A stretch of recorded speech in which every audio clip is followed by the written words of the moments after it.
the 56 men in one American state who died at the hands of an executioner in just 20 years, and a man who cheated the death chamber time after time.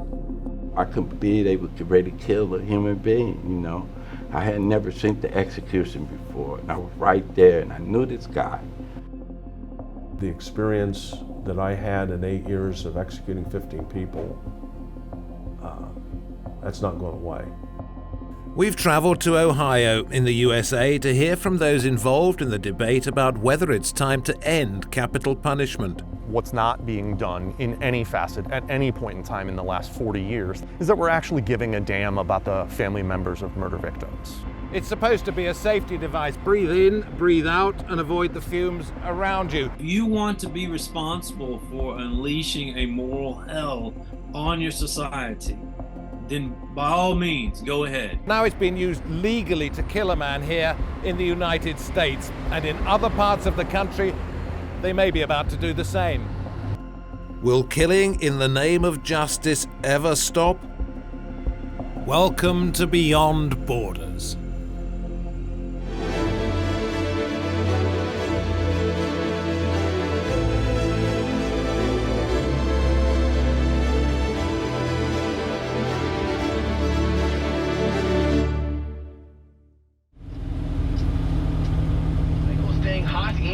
For the rest of the week, 95 today, 94 for the day tomorrow, and it gets even. I'm on my way to meet a man who's been told the day he's going to be put to death. And by the time that we get to the weekend, our best chance of rain. His life is due to end on January the 13th, 2027, and it looks like all his appeals against multiple murder convictions are over.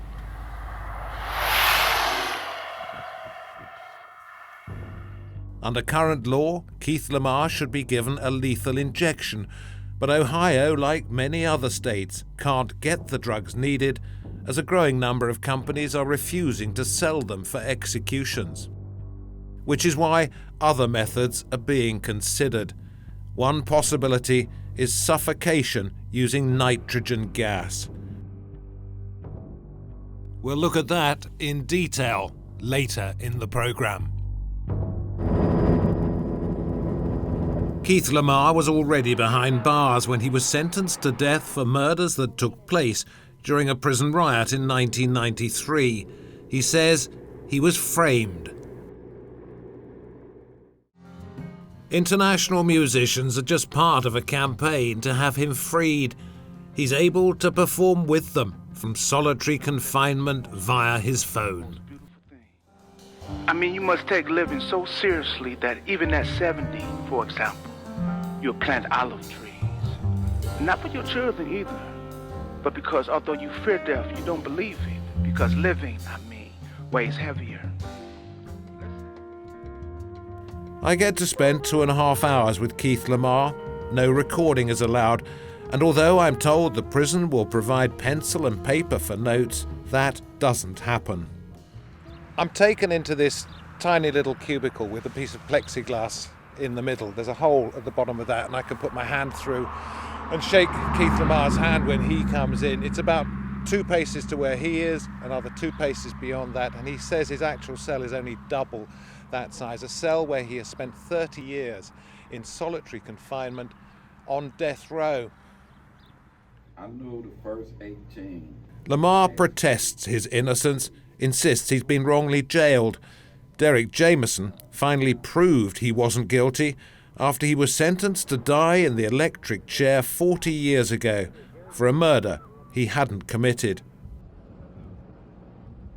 He was told 6 times that he was about to be taken to the death chamber, and he watched many of those he called friends taken away to die by lethal injection. 56 people together in Ohio. He was number 1, Wilford Berry. And the last one was Robert Van Hook. He was from Cincinnati, Ohio. Watching them guys die. Watch them guys get taken out of these cells and executed, you know. They said it's wrong to kill, but they was killed. They was executed. They knew what day they were gonna die. All these guys knew exactly what day they were gonna die. Derrick Jamison was exonerated and freed because it finally came out that police and the prosecutor had withheld evidence. He was released almost 20 years ago and by way of compensation has been given just $75. He's now suing the Ohio authorities. This is the death row exoneration ring. Wearing jewelry that he says was fashioned by Tiffany's, he's a man trying to end capital punishment in the United States. I didn't like what they did. I never hated. Hate is a bit too much, you know. Too much to bear with hate. If I would have been hate, I would have been hate, and I wouldn't have been able to focus on the good that I was doing, you know. Cause I came out prison doing this abolition work, came out speaking against the death penalty because of what I saw. You know, most people couldn't take it. You know, a lot of people still messed up to this day from what they witnessed and what they went through. But I've been doing this work, you know, I've been one of the ones, you know, I've been taking my blessing and using it to help others, you know. Close to the prison where Keith LaMar spends up to 22 hours a day locked up and alone, there are those fighting for his freedom and organising events in which he'll take part from his cell if allowed to do so by the prison authorities. What's called the Freedom First campaign is run by Amy Gordeev. What's appealing about him is just that he's so alive and that he's defiant, that he's telling the system that wishes for him to be put in the darkness and to be silent and kept away from all of us. No, I'm coming, I live here, I'm part of this planet, and I'm leaving something behind. And it's something that when we see it, when we engage with that, I've seen it happen over and over again. When people encounter that, it's very unusual and special. Keith LaMar has written a book about his case. He's recorded an album and holds book club meetings with children via video link. At Amy's home, there are paintings by LaMar on the walls.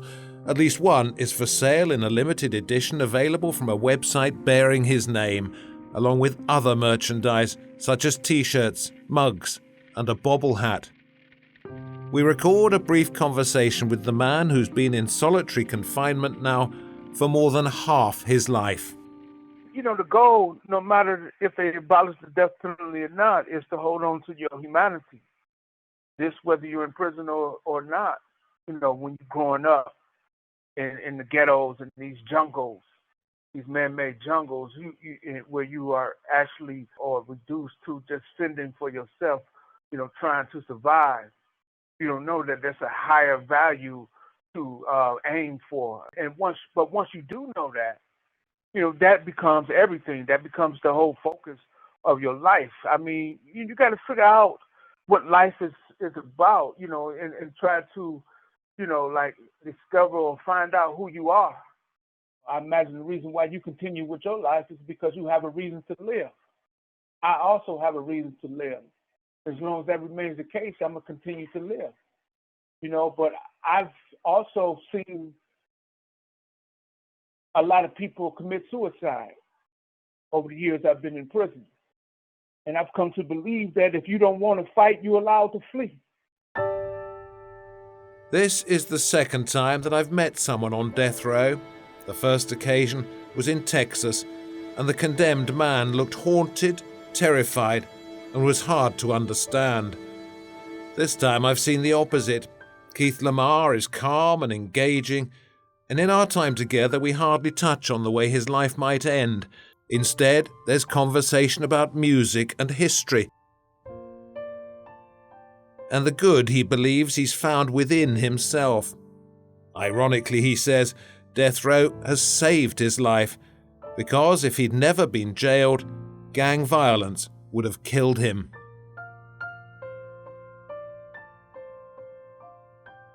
When it comes to the date set for his execution, 941 days from the day that we are here, which happens to be Father's Day in the United States 2024. When it comes to his actual execution, the date, whether it's going to happen, how it actually happens, he says there's nothing he can do about it. He doesn't think about it. There's nothing he can do to change that. What he's trying to do is live within his own mind in the solitary confinement that he's existed in for 30 years.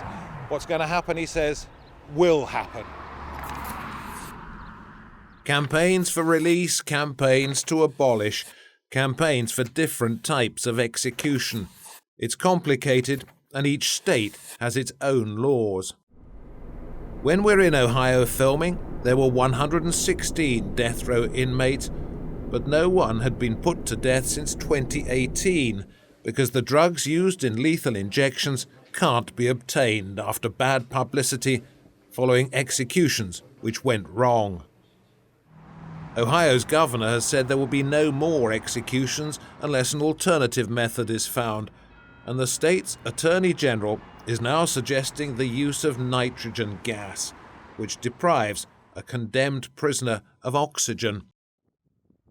The first time this was done was in Alabama in January 2024. Those backing the plan hope to give anonymity to any company involved in the process. This legislation will restore the confidentiality protections which the Ohio Revised Code previously gave to manufacturers and suppliers of drugs used in lethal injections. It will extend those protections to nitrogen hypoxia, and it will also make clear that violating these confidentiality provisions surrounding lethal injection and nitrogen hypoxia materials would be a fourth-degree misdemeanor. The Alabama execution was of this man, Kenneth Smith. Back to the breaking news we told you about at the top of this newscast. Kenneth Smith has been executed. Gas was administered by face mask. According to the 5 media witnesses, he shook and writhed on the gurney. He appeared to shake uncontrollably before he was pronounced dead.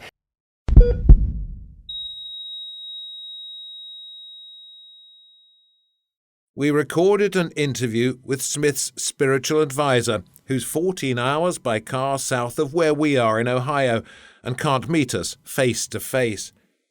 He was in the death chamber when the gas began to flow into the face mask. The more he heaved, the more intense it got, and I could hear people in the rooms, the witness rooms behind me, saying, "Please stop, stop, stop." I could hear someone scream out, "Oh my God!" And they're in the room, the 2 guards that were in there with me and the regional administrator for the prisons, they began to back away from the gurney because it was terrifying them too. And I felt like all I was like able to do was just sit there and just be utterly shocked that humanity was doing this. And he just kept heaving and heaving and heaving. And all I wanted to do was just run up and rip that mask off. But I couldn't, obviously. The lethal injection drugs may be hard to come by, but not the gas mask that is applied to the condemned prisoner's face. We went online to buy this one. It arrived at our hotel in just a couple of days, the same one that was used to execute Kenneth Smith in Alabama in January 2024. It's got straps at the back to hold it onto the head. It's got a double seal here, a rubber seal to keep it on the face, and this is the pipe down which the nitrogen goes. An online killing machine for just over $300, and this in the instruction leaflet. Use only in adequately ventilated areas containing sufficient oxygen to support life. The idea of public shaming is a tactic used by this pressure group, which says it's already made nitrogen manufacturing companies refuse to supply gas for the death chamber. Now it's trying to put pressure on those who make the masks, despite the threats of prosecution that we've heard in Ohio. So now you have companies that have nothing to do with, essentially the human body and understanding what it means to protect life, stepping in to kill people. And so we're hopeful that, companies can understand and try to do something, but do they have the same ethics of doctors? Maybe not, because that's not where, the field that they're in. The other thing that makes it challenging is the fact that these things are not regulated in the same way. They're not controlled in the same way. So drugs are a controlled substance. They're actually, you have to go through a number of different sort of steps to get your hands on them. It's not that hard to get your hands on nitrogen gas. It's not that hard to get your hands on a mask. So while we can hope that by, appealing to the humanity of executives at these corporations, that we can get them to say definitively, not our products, not for this use, it's certainly a different challenge than it was around pharmaceutical companies. We took the mask with us when we went to meet the former head of Ohio prisons, Gary Moore, who supervised 15 executions. I think it's horrible. I think it's inhumane. I can't. So to picture someone with their face in this, face visible. Would you try? Oh. No, you don't have to.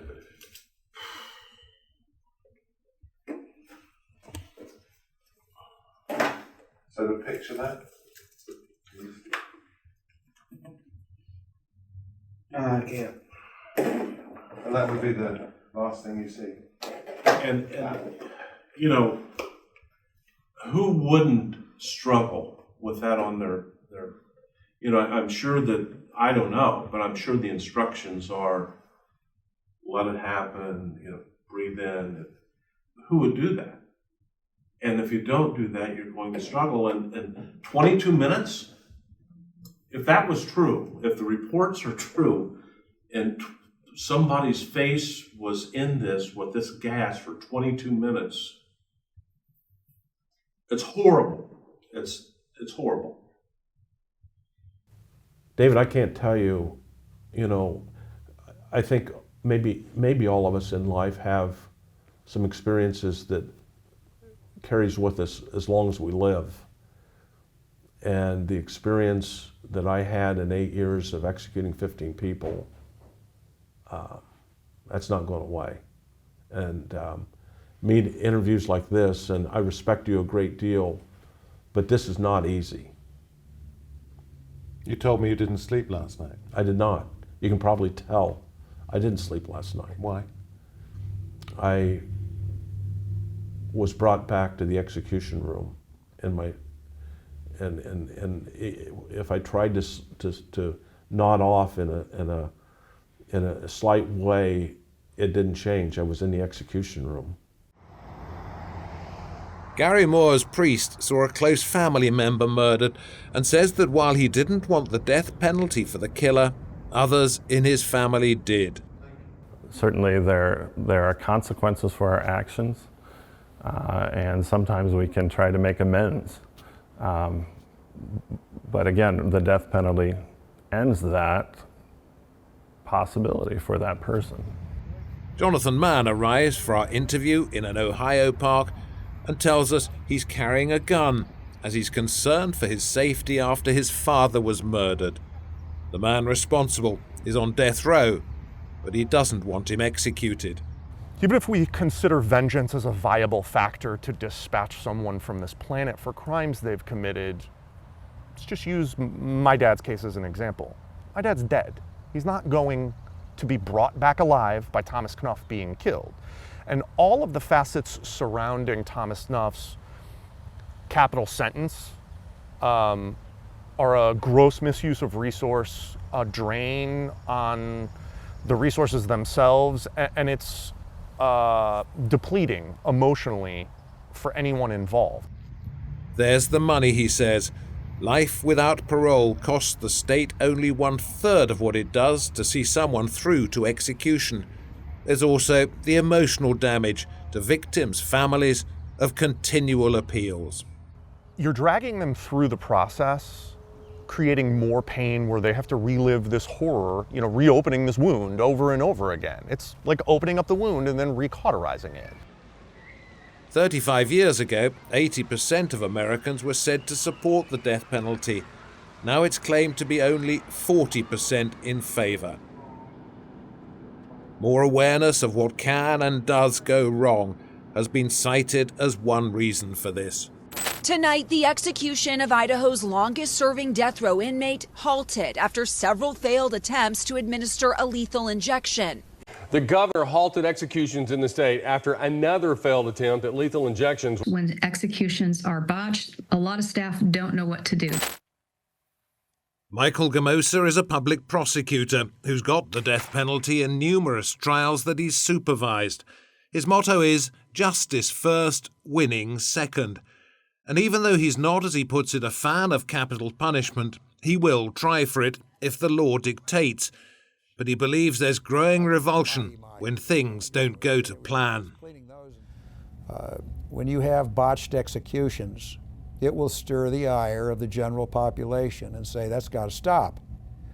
Because nobody is going to stand for seeing somebody put to death in which they are going through extreme agony and pain in the process, even though that individual was probably guilty of imposing that horrific injury upon an innocent victim that got him in that spot in the first place. But eventually the general public will say enough is enough, we're not doing that anymore. And you think perhaps execution by hypoxia might be that tipping point that makes the general public say no more? It depends. It depends upon the efficacy of the utilization of that method. If putting somebody to death is no different than putting your family pet to sleep and they just fade away and die as a result of the injection that the dog or the cat received from the vet, probably wouldn't be much of an issue. But that's not the way it is. That's not the way it is.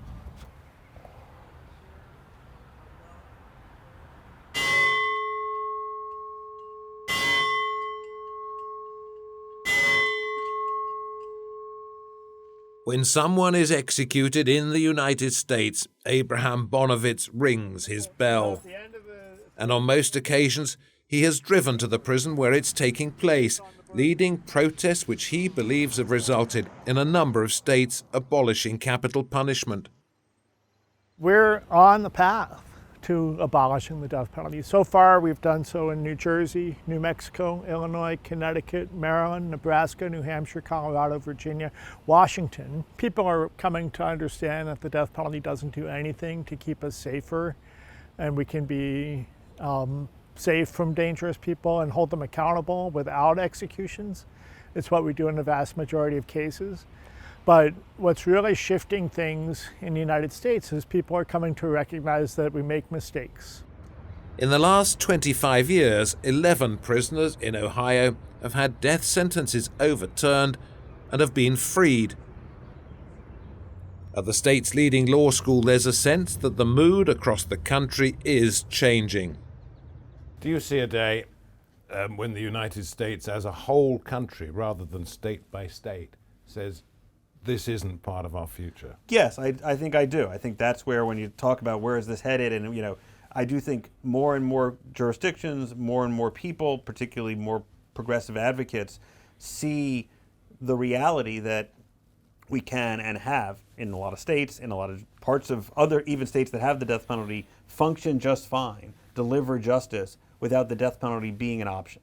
And in fact, that's been where we often talk about kind of the slow decline or death of the death penalty is based in, we have fewer and fewer states applying the death penalty, we have fewer and fewer applications of the death penalty, even in those states that keep it, and we don't hear calls to expand the death penalty, except the occasional political figure. There's often rhetoric, because the death penalty has this ability to capture the imagination in a way that can lead, for example, former President Trump to say, we got a drug problem, we need to execute the drug dealers, right?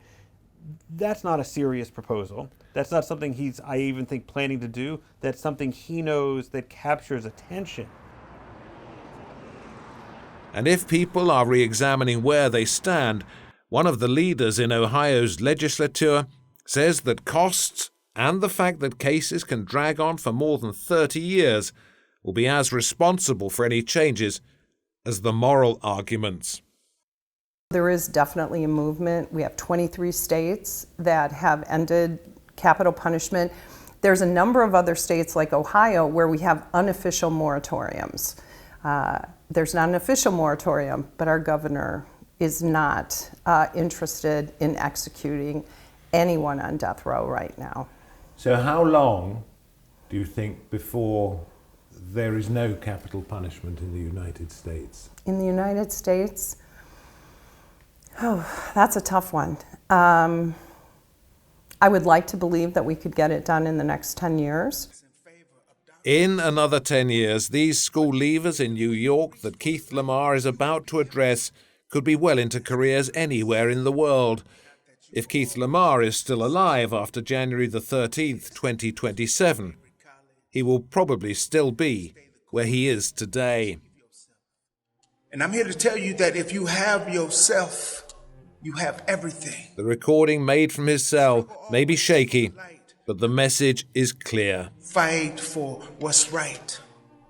If you do that, you will discover the truth of who you are. 30 years in solitary confinement, but not necessarily always alone.